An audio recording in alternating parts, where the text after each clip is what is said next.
ये आकाशवाणी जयपुर अजमेर है। अब आप रितिका गुप्ता से जयपुर जिले की चिट्ठी सुनिए। इसका आलेख आकाशवाणी जयपुर के समाचार विभाग की ओर से तैयार किया गया है। भारत निर्वाचन आयोग की ओर से प्रदेश में विधानसभा चुनाव की तारीख का ऐलान होने के साथ ही सरगर्मियां तेज हो गई हैं। चुनाव कार्यक्रम के अनुसार प्रदेश की सभी 200 विधानसभा सीटों के लिए 25 नवंबर को मतदान होगा और 3 दिसंबर को वोटों की गिनती की जाएगी। आयोग ने पहले मतदान की तारीख 23 नवंबर घोषित की थी, जिसे संशोधित कर 25 नवंबर किया गया है।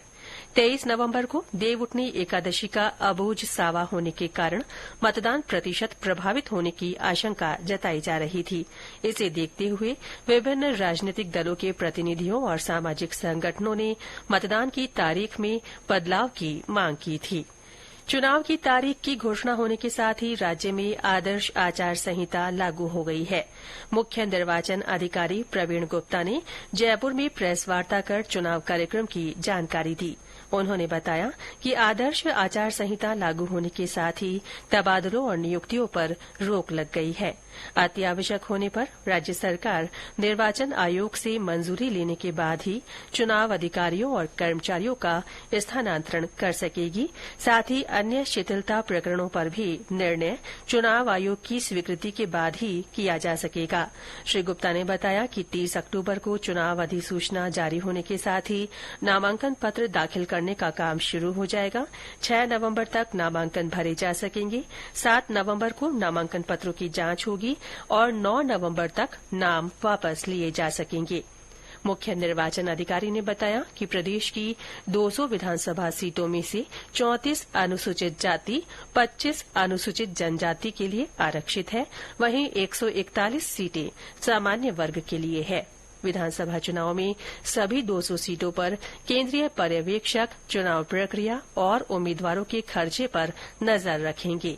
उन्होंने बताया कि प्रदेश में शांतिपूर्ण चुनाव के लिए कानून और व्यवस्था के लिए पुख्ता प्रबंध किए जाएंगे। प्रदेश में होने वाले विधानसभा चुनाव के सफल आयोजन के लिए जयपुर जिले में पीठासीन और मतदान अधिकारियों का प्रशिक्षण कार्यक्रम शुरू हो गया है। ये कार्यक्रम 14 अक्टूबर तक चलेगा।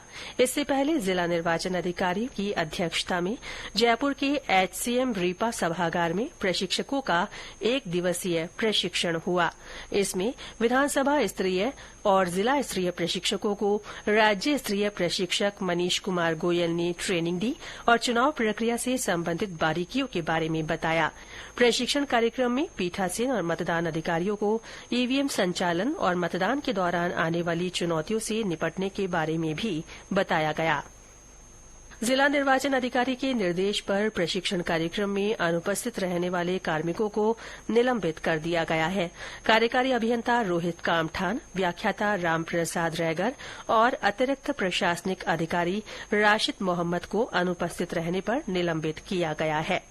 विधानसभा चुनाव में आदर्श आचार संहिता के उल्लंघन पर कड़ी निगरानी रखने के लिए भारत निर्वाचन आयोग की ओर से बनाए गए सी विजिल ऐप पर शिकायतों का तुरंत समाधान किया जा रहा है। जिला निर्वाचन अधिकारी ने बताया कि सी विजिल पर सबसे ज्यादा शिकायतें जयपुर से मिली हैं और सबसे ज्यादा कार्रवाई भी जयपुर जिले के रिटर्निंग अफसरों ने की है। उन्होंने कहा कि जिले में 37 शिकायतों का निस्तारण किया गया है।